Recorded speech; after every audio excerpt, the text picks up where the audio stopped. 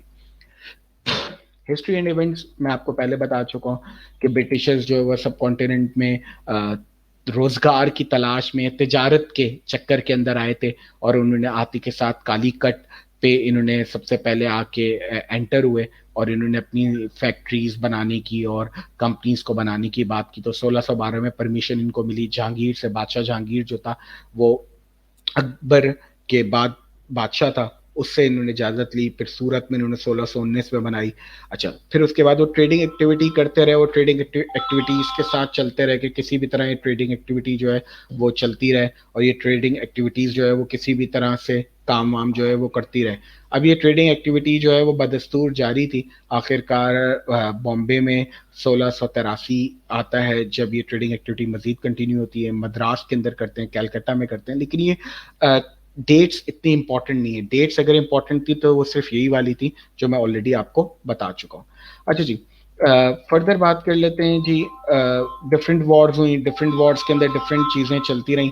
تو آپ کے پاس جو ہے وہ اپنا کیا نام ہے، ان 1577 جو ہے وہ ڈفرینٹ وار ہوئی، اور ڈفرینٹ وارز کے اندر جو ہے وہ کام ہوتا رہا۔